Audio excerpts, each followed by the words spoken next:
Good evening and welcome to Face to Face. On behalf of the Newsfirst team, I'm Niresh Aliathambi.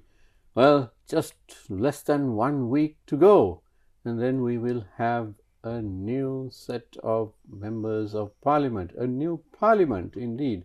And then from that parliament, we'll have a new government, new ministers, new deputy ministers. We can't wait to see who will be in the cabinet and as their deputies, because those are the people who will have to guide Sri Lanka for the next 5 years and take us out of this miserable bankruptcy that we've been suffering from for far too long. Right. While we're waiting for the new government, we see an absolute frenzy of politicians and political parties. Everywhere you look, they're campaigning. There are parties that even I haven't heard of, and I've been in this business for about 3 decades. So it's very difficult to keep track of them. And each one of them is, of course, telling us that they are different to the others, that give them a chance to govern, and they'll show us what's different about them. Even parties which have been in office for decades are trying to convince us that they are different. So that got me thinking, what's different about the major parties? And to explain this to us and to you today, we have Mr. Arun Hemachandra, who represents the NPP, and he is a candidate running from the Trincomalee district. Welcome to the show, Arun. Welcome Hi, back. Hi, Naresh. How are you? Very well, thank you. Arun, I'm pleased to hear that you came to Colombo from Trincomalee by bus a couple of days ago, which is your style, isn't it? You're more at home incognito, traveling by bus rather than in a luxury vehicle. Well, it's like this. These days we are having our elections, and we have a lot of expenses to cover up, a lot of printings and a lot of things. So why not cut the costs by traveling by bus? So we can save it for something else, right? And also it's on and off. We should take the public transportation, because then only we know the pulse of the people. And since we being people, we being politicians with the grassroots people, we should analyze everything that is taking around us. So I do believe that it's a good opportunity to travel by bus, travel by tuk. We can talk to people, we can check their pulse, and we can feel whether the government is going on the way that the people are expecting. On the right track. On the right track. So it's a good experience, and we used to do this before. And just because we are politically, we have come to a position, that does not mean that we should forget where we are originally from. And I do believe even after 14th of November, we NPP politicians, we will live the same way that we used to live in the past. So, Arun, that's very interesting. But within your party, how is the culture different? Because we're used to, I mean, the people of this country are used to the SLFP, the SLPP, the UNP, the SJB, and so on, which all their party squabbles, their internal squabbles, they're laid bare in public, and then there are threats of breakaway factions, and then various people go and form other parties, and it's utter chaos very often. How is it that your party is different? Well, it's like this. Now, we being NPP, we kept on saying that this country was devastated due to the corruption, irregularities, and wastage of public funds, and also the political culture. So, the political cultural part should be addressed, because once the politicians were elected in the past, they always thought that they were above the general public. So, in terms of legal issues, in terms of financial issues, in terms of businesses, they always got the best part of the cake. So, we do believe that has to be changed, and there are no special privileges required for any politicians despite of their parties, and we do expect to change this political culture. And of course, you can see that in our practice from the presidential level, we have started a lot of changes from the president, prime minister, and also we have only one minister in the cabinet. So, they have stopped taking lot of privileges which they are entitled to, legally they are entitled, but we have stopped many things, and also we do expect to have only limited number of ministers in the next cabinet, and also equally representing deputy ministers, equal numbers, and also we will get rid of this state minister culture. So, there will not be any more state ministries in the future, and also many privileges will be cut legally by bringing amendments to the constitutions and things, especially maintenance of former presidents and things like that. And also ministers are entitled for many things, like once they are elected to the parliament, they get a quarters in Madiwala, that is the MP quarters, and also if they are appointed as ministers, they have more privileges, and one person is entitled for many things. But that's all a lot of cost, isn't it? All lot of cost, and also, Niresh, we have to understand one thing. This is not a country which should suffer like this. We have beautiful people. It's a mixed culture, beautiful people, and I mean, come on, why were the people suffering for decades?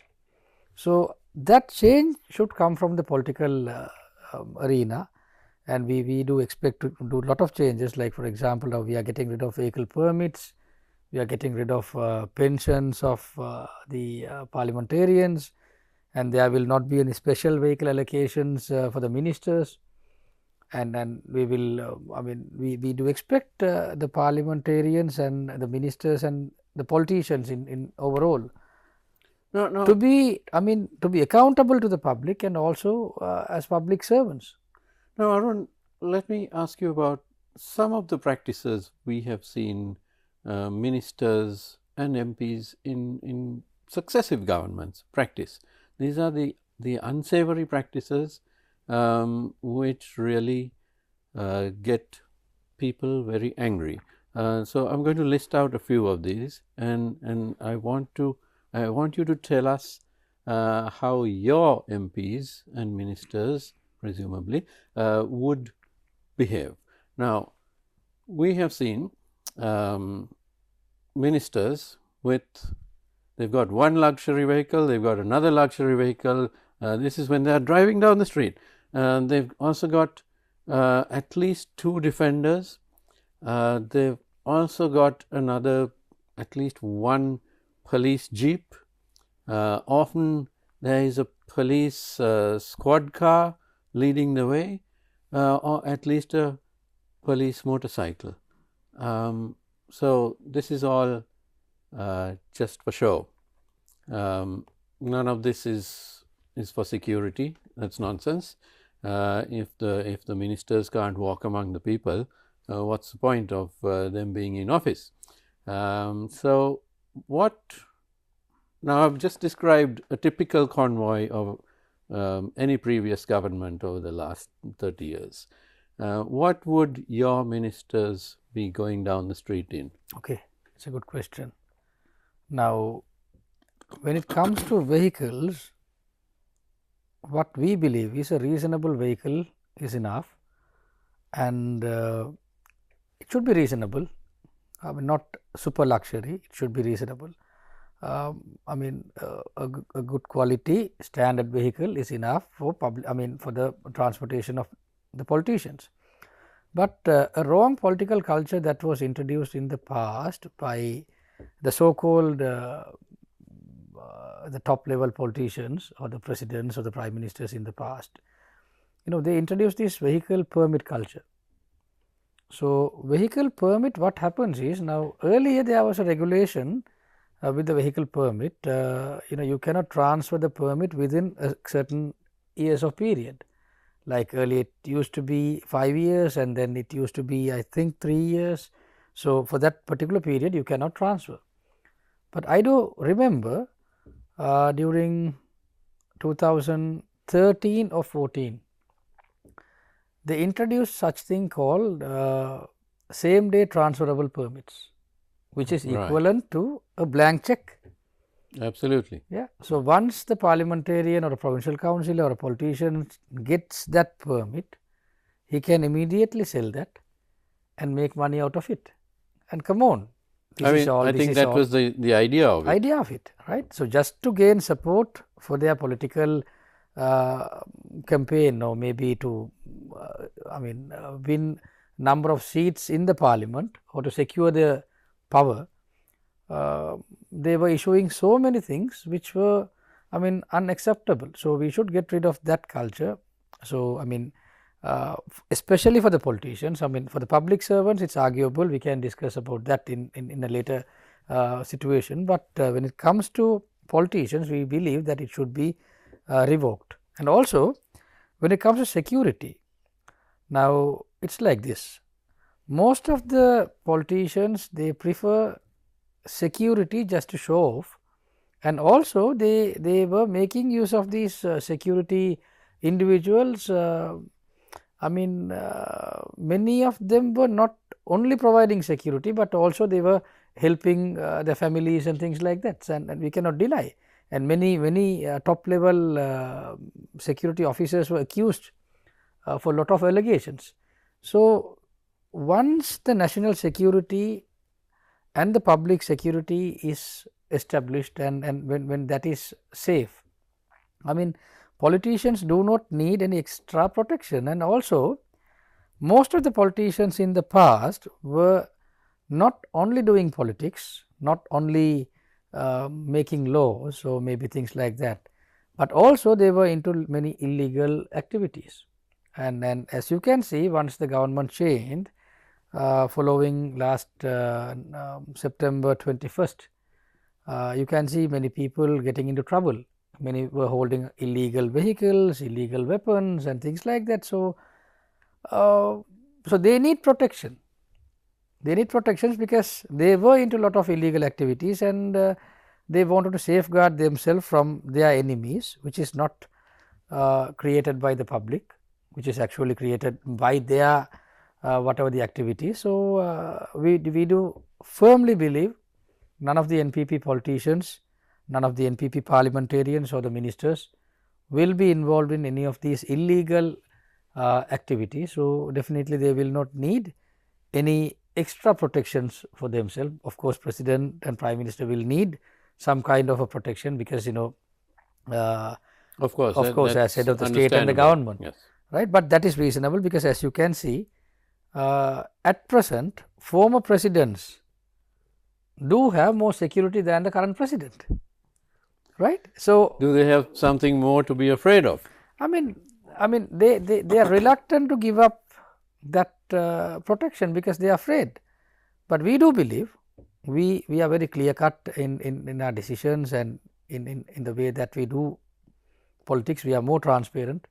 So, we do believe we do not need any extra security. In case if there will be any situations like that, then we can consider at that particular moment, but at present the country does not have any national security threat, or maybe nothing out of the ordinary. Yeah. So, we do not have to worry about that. Right. So, if the NPP does come to power or win the election, we are likely to see ministers who will have just 1 or 2 vehicles in their convoy. Because historically, Niresh, I just want to emphasize this one also. Now, when Pajeros were introduced in 80s, That's right. I think you remember, you remember more. it was known as Palat Sabha model, Yes. because it was introduced to the provincial council members, right. So, actually they introduced an ultra luxurious life for the politicians, which separated the general public from the politicians. And also I want to Later emphasize, on, I believe it was the intercooler model. intercooler model. Later on it became intercooler model. But I want to tell one more thing. Recently one of my friend, he called me from overseas, and when he was talking to me and he was telling, Machang, president looks like a neighbor, right. So, at that moment it did not strike my mind, but then I had a lengthy discussion with him, and then when I thought about it in the evening, then I felt he was talking a very deep topic within a very short sentence, because he looking like a neighbor, meaning the previous politicians were much far away from us. So, we do believe NPP should be close to the public, and also we have to be very clear with one thing: people gave power to the other politicians for last 76 years, and people will not wait for 76 years with us. They will be only giving us chance once to experiment, and if we will not do well, they will do not hesitate to throw us away. So, we have to be really careful, and we do believe that we will uphold the promises that we made. Now, Arun, in past regimes, if a member of the public became aware of a minister or a member of parliament being corrupt, or even a high official, the public generally stayed quiet. They might talk amongst themselves. You tell your family, you tell your friends over a drink or something like that, but you didn't go to the police. You didn't send a petition to the president because you feared the reprisals, and because you knew with almost 100% certainty that nothing would happen to that individual. Now, I know that the NPP prides itself on being entirely honest, but we are all human. So, let me ask you this question. You're going to have 25 ministers and 25 deputy ministers. What would happen if one of them took a bribe? Okay. How is the public or officials who realize what's happened, how would they complain about this, and what action would the party take, would the government take, because it's not simply a party matter, it's a criminal matter as well. Okay. Now, NPP is in power for the first time, so we do not have any precedents to discuss about it. But also, but one thing I can talk about an example which happened during 2004-5 period, when JVP was with Sri Lanka Freedom Party in UPFA government. So, there was one guy called Anuruddha Polgampola. He was a parliamentarian from Kagol district, and he was into some kind of, I would say it is not, he was actually taking people to Japan using his whatever the quota, or maybe using his powers, but that was not revealed to any of the investigation agency, or maybe the. So, you're saying there was an abuse of power? Yeah, there was an abuse in the sense like you can call it ethically, because legally sometimes what he did was not wrong.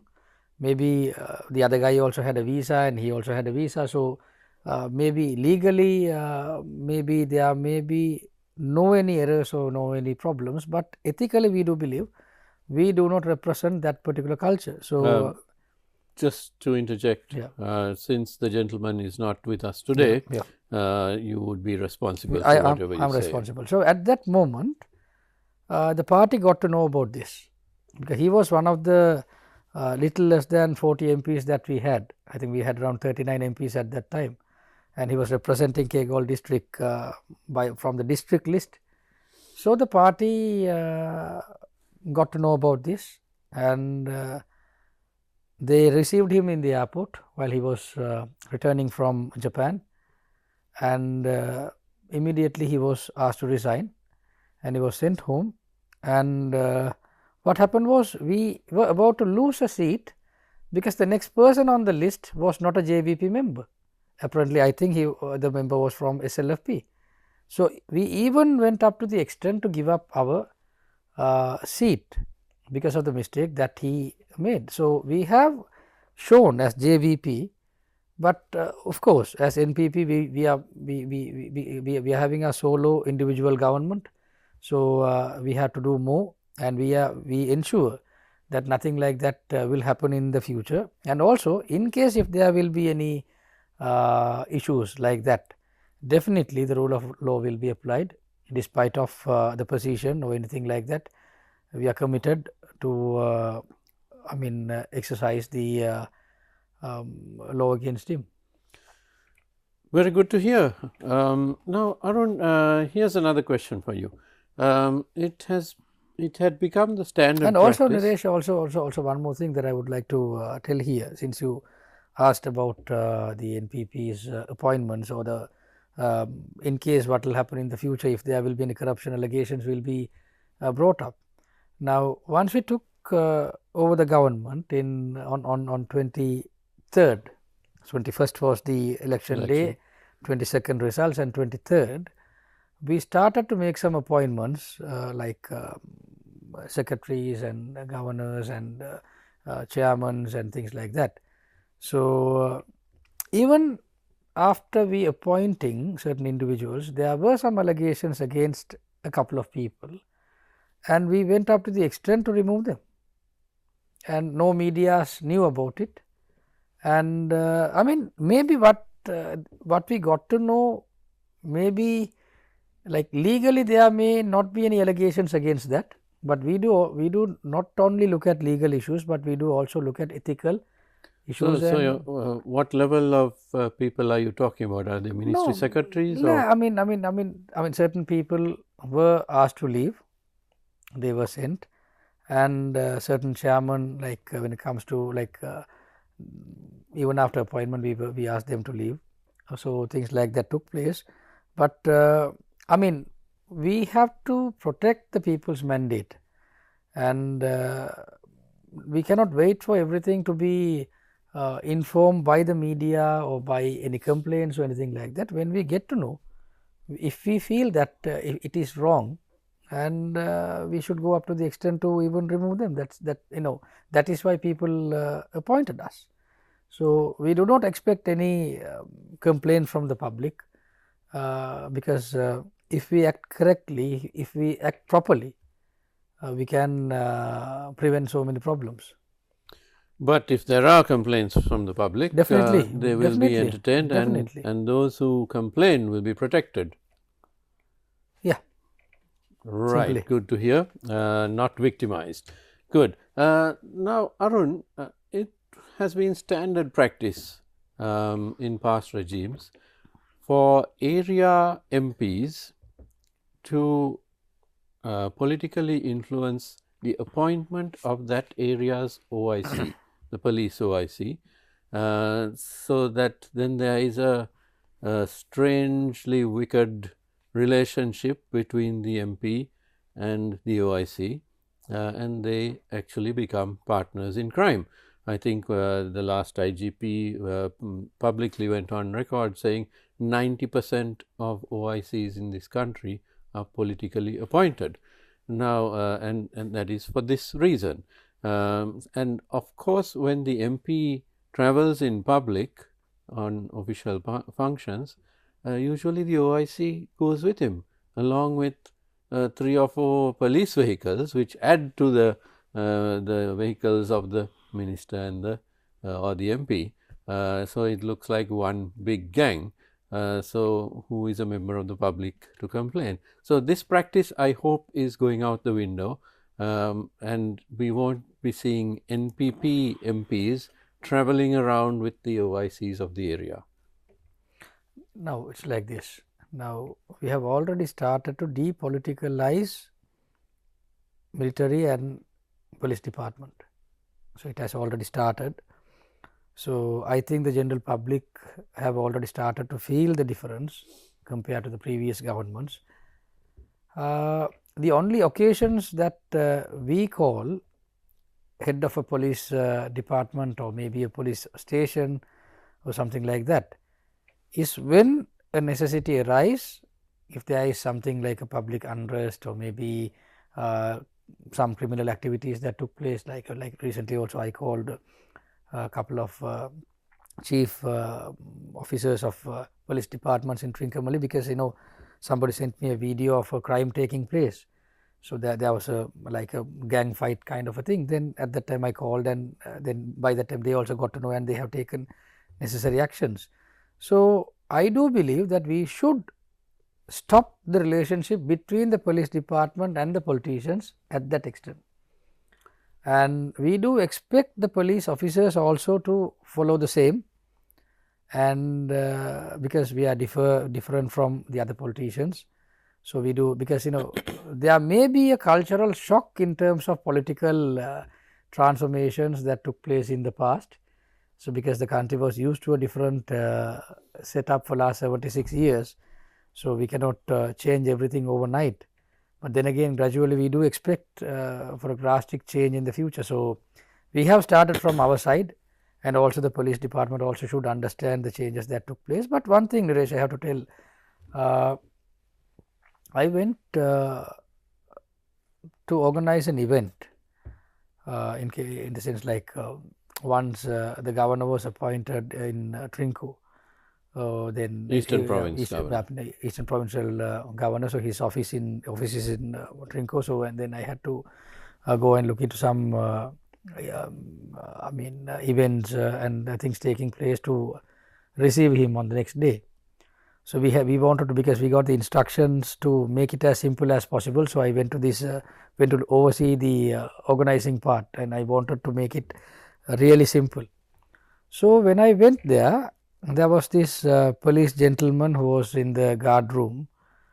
He told me, "Sir, I want to talk to you." Then I said, "Yes."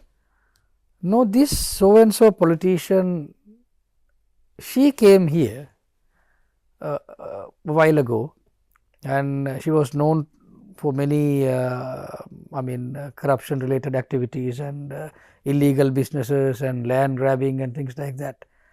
So, are you also trying to entertain the same politicians again?" Then I clearly said, "No, maybe she may have come here with the intention that we are also similar to the previous governments, but we will make sure that we will not entertain the same kind of politicians in our government." So, the police department, police officers, you guys also should be really cautious in regards to that. So, we have maintained that distance, and we have proven ourselves, and we are trying to make that political culture from our end, and we do expect the other people also to criticize, complain, and pinpoint on things that in case if it goes wrong or maybe things like that. So, we are committed to listen to all the complaints and things like that. So, I do not think there will be any necessity for that. If both will maintain that distance, things should be fine. We are having a very interesting conversation with Mr. Arun Hemachandra, NPP candidate from the Trincomalee district. We cross over for a short commercial break right now. Don't go away. We'll be right back. Welcome back to Face to Face. We are in conversation with Mr. Arun Hemachandra, who is running for Parliament on behalf of the NPP from the Trincomalee district. Now, Arun, there have been a lot of criticism has happened, a lot of criticism from various political parties over the last month and a half, which is of course to be expected. This is Sri Lanka, and the political culture unfortunately has not changed yet. One of the issues that we have heard, especially by opposition politicians is that there is some kind of split between the NPP and the JVP, and that there have been arguments. And in fact, I saw that even the Prime Minister had made a statement that there was no such issue. Could you explain to us a little deeper the manner in which the NPP and JVP function? Yeah. Now, NPP is a political party and JVP is a member party of NPP. We have to be very clear about that. Now, JVP is a part of NPP. So, actually now, I mean, I don't know why they are trying to say maybe they don't have anything to talk and now they are trying to bring up something unnecessary here. Well, that's politics, isn't it? That's politics, and now if NPP is a different political party and JVP is a different political party, it's different. Now, NPP is a coalition of organizations which includes JVP also, right. So, decisions are taken collectively, so there are no individual decisions, and equally all the organizations, they represent the National Executive Committee, and most of the things are discussed there, and I do not find any split in between JVP and NPP as what they say. Actually, we are all one, we work together, we have collective committees and things like that. So, there are no any things like that, and maybe there may be miscommunications that is due to technical issues, but I think those are nothing to be worried, because it is not something as what they say, but we do believe that the reason why we organize NPP is to fulfill the people's dreams, and we are working for that, and we are committed to the utmost. Now, the National Executive Committee of the NPP, is it the main decision making body? Yes.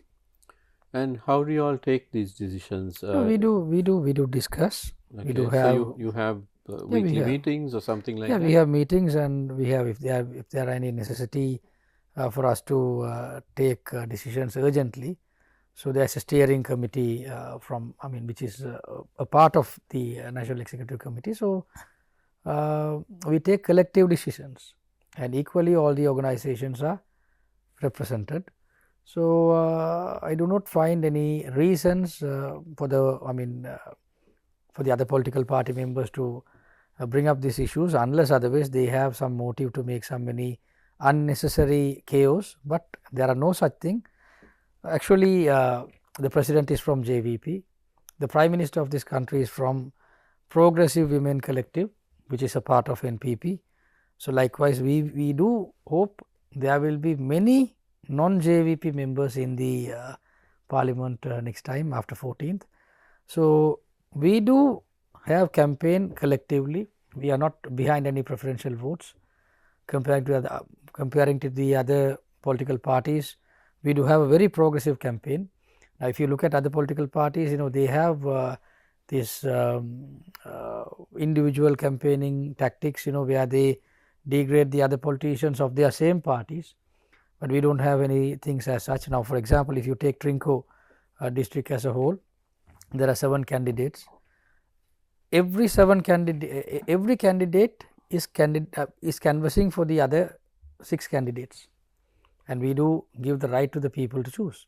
Likewise, in Colombo and other big districts, now we have divided as per the electoral basis. So, we are having a very free and fair campaign, and also we are having a very progressive campaign, and we do hope to set a new political culture in Sri Lanka. So, the public should not worry about what they say.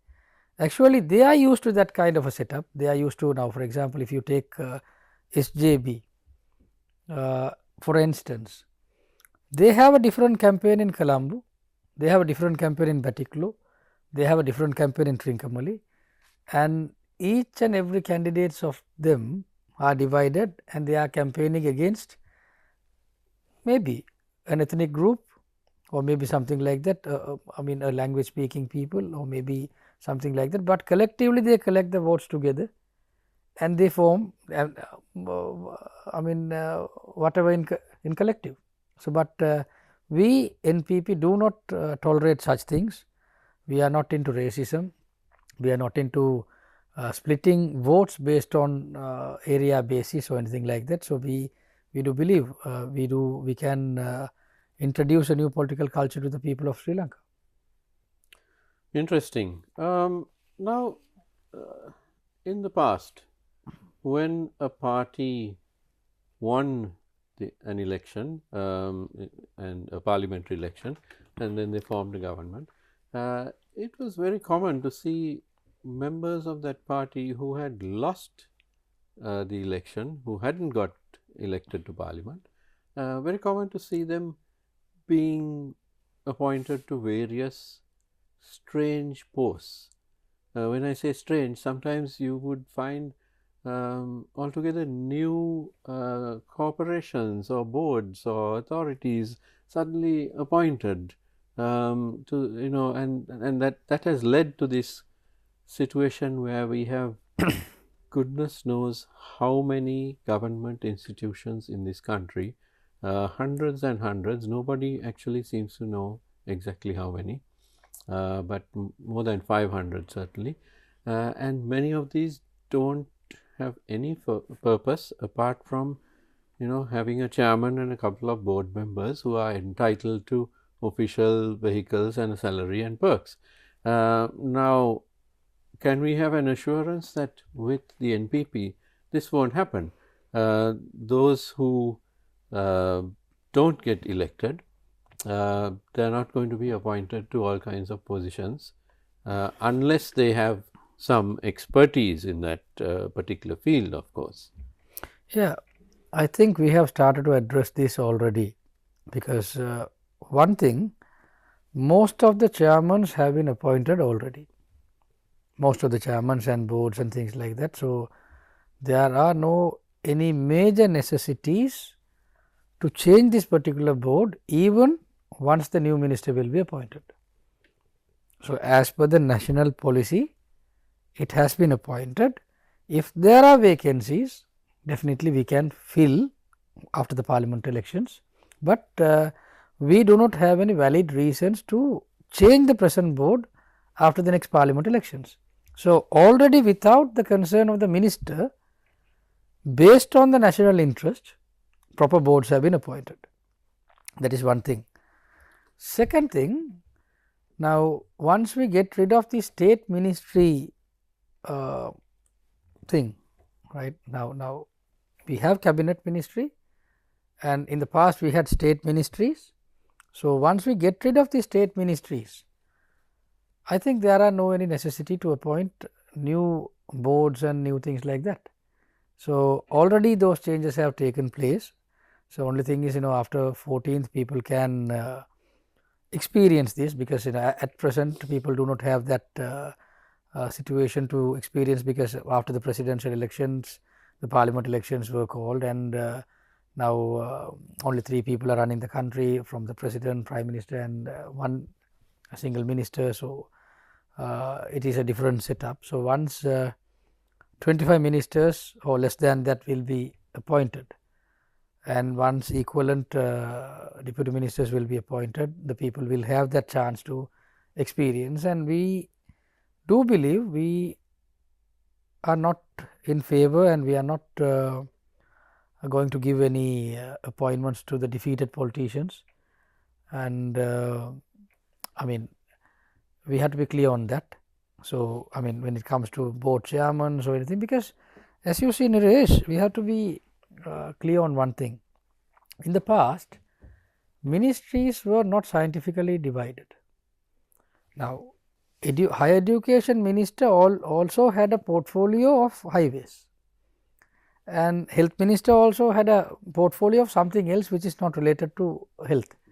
So, when I did a study on that, now I came to a conclusion, this may have been given based on one ministry to do some kind of a service and the other ministry for some kind of money making, right. So, that is how it was divided, to satisfy individuals, based on their capacity, if an MP or if a small party leader is having around 10 MPs or 5 MPs with him, and just to satisfy him and to have that particular group support, they have to do a lot of things. And in past, you won't believe, many agreements between political parties were not publicized.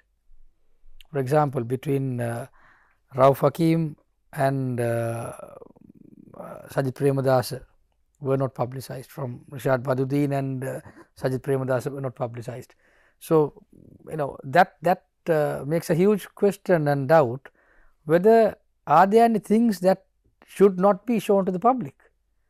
This number of chairmen, this number of ambassadors or high commissioners, I mean, come on, it is, after all, it is public fund, and we should be capable enough to protect it. So we shouldn't have private agreements about public funds. It's a mandate. Publicly funded positions. Yeah, it's a clear mandate between the heart.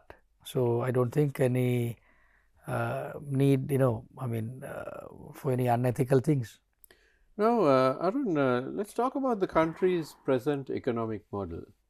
Of course, with a cabinet of just 3, it's not possible to bring about radical changes to economic policy. But the allegation has been thrown up by opposition parties that the NPP is simply following former President Ranil Wickremesinghe's economic model. Is there any truth to that, or will we see sharp changes to the economic model after the election and the new cabinet being sworn in? Yep. Now, the country announced bankruptcy in 2022, and if we have come to power before that, we could have done a lot of radical changes immediately, because pre-bankruptcy and post-bankruptcy are 2 different scenarios. Now, whether we like or not, we have come to an agreement with IMF as a country, not as a government, as a country. So, despite of change in governments, we have come to it's the agreement between state of Sri Lanka and IMF. So, we have to understand, we are in a situation that we have to negotiate with them, and we will do the negotiations. But also, what we have to address here is not only the IMF part, but also the changes that we have done as a country when it comes to anti-corruption and against wasting of public funds. So, that part we are more clear, and we have taken a lot of actions against corruptions, and we will be filing cases against those who looted this country. So, on that side, we are totally, opposite to what the former President Ranil Wickremesinghe was doing, and because he was protecting the thieves. So, we are against that. So, we have taken a lot of steps against those things, and on that side we are clear. And on the other side, we will do the meaningful discussions and reforms with IMF when it comes to whatever the allocations for the public, general public. And also, one more thing that we have to understand, that on long term basis, NPP led government is more committed to introduce a production based economy, because all these days what were happening is, when the ministers got their cut, or when prominent individuals in the government got their cut, they even went up to the extent to import certain things which were not necessary at that time. When the paddy harvesting were taking place in the past, they even went up to the extent to import rice from certain countries. So, we will not go for that. Definitely, we have to focus on certain areas. Now, agriculture, since Sri Lanka being a historic agricultural country and a suitable place for agriculture, because we have these, this is one of the mostly freshwater dense nations in the world. So, we have lot of ample freshwater resources, which is a mandate for agriculture. We have got lot of lands, fertile lands, unlike other countries. So, we have to focus on scientific based agriculture, because we have to introduce a lot of new things, and we have to change the traditional agriculture into a rapid radical agriculture. So, we are committed to that. So, with that we have to also develop the paddy marketing board, and also after a very long time 300 million have been, no, it is 3000 crores, I would say 3000 crores have been allocated for paddy purchasing for this particular Maha season. So, which was not happening in the past. So, gradually we will build the economy, like, and also it was I saw a news online that 3000 crores would be, I think, 30 billion. 30 billion. So, that is reasonably a good amount. So, we have to enrich our farmers, and we have to make them do farming activities again and again, because they should not get lose the grip, and they should not fed up, right. So, that part should be fulfilled. And also yesterday I saw news online saying that Milko is making a lot of profits now, and the turnover is very high, and that is also one of the institutions which was about to be sold to another international company. So, it is making profits now. So, with that we can enrich the dairy industry in the country, and also we have to start new projects. We have to develop gradually. We have to develop the cooperative sectors in the country. We have to develop the small medium entrepreneurs, because those days when it comes to technology, the technology was restricted only to a particular class. But at present, if you see, the technology can be brought to the grassroots level. It is simplified. Those days, if we were doing certain things using very big machineries, now all those things are compressed. Now, you can run 2 rice mills within an area of this studio. It is possible. So, like that, what I feel is, we have to introduce the technology to the grassroots when it comes to rice mills and poultry, hatchery, and also when it comes to agriculture related processing. It can be brought down to the grassroots level. So, we can have many small medium factories which are producing goods for the local as well as the overseas market. So, the government will be introducing a lot of new things. So, that is how we differ from IMF, differ from the previous political parties. Also, Niresh, we have to understand one thing. All these days Sri Lanka had only borrowing economy. Whenever there is a deficit, Sri Lanka used to borrow money from several organizations, and we went up to the extent to issue so many ISB, international sovereign bonds, which is financially we became stable also due to that. Financially we became unstable also due to that, and we have to change that practice, and we have to, once we introduce lot of changes to the economy by introducing a production based economy, definitely we can see a lot of changing taking place. So, I do hope people of Sri Lanka will start to experience these things gradually, and with the reforms that will take place in the future. Arun, I am afraid we are almost out of time, but there is one further issue which is related to investigations. Now, wherever you look, we have cases or incidents of whether it is corruption, murder, mass murder, and so on, and it's everywhere. And if you look back 20, 30, 40 years, there are unsolved cases, including disappearances during the war, during the 88-89 insurgency, and so on. and many of these have been investigated, the murders and so on, but those reports have not been acted on. Now, with the NPP, can we expect all of these incidents and cases to be actioned on, or is it going to be selective? No, it won't be selective. It will be based on, how do I say, the order, right? Whichever first come, first serve. So we have to emphasize that, it should be acting according to that, and also with the next appointment of the new Justice Minister, we do expect the Attorney General Department to function a lot independently than how it used to be.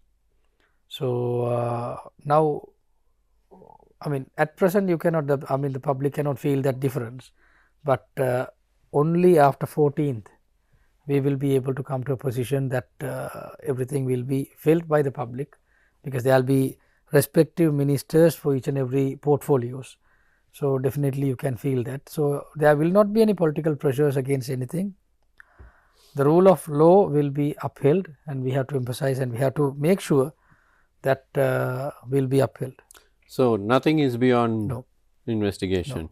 No. And if a member of the public, let's say the mother of a person who disappeared in 1989 comes and says she has evidence against this particular army camp or officer or whatever, or it could be somewhere in the northeast, or down south, or in the hill country or whatever.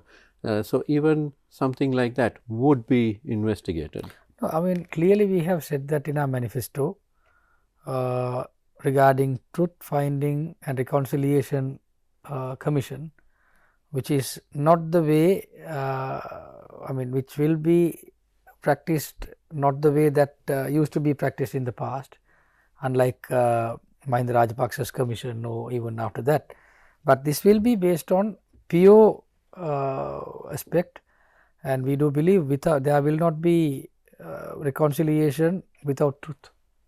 So we have to find, and we will be appointing commission based on that, and people have their right to come and appear in front of that commission, and they can give the evidence. So based on that we can act. There will be no any barriers preventing the public giving any statements or anything, and as a government, that is why the people gave us mandate.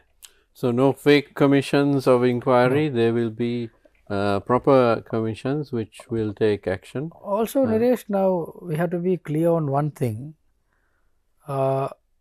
This is the first time the country is having a national movement. Though we have a very rich history as a country, the history of unity is not that rich. So we as NPP, now we have started to work in all 25 districts in the country alone as a single party, no coalitions. But NPP as a single party, no coalitions with any other political parties. Earlier it used to be different. So now we have the direct, we can feel the pulse of the people directly.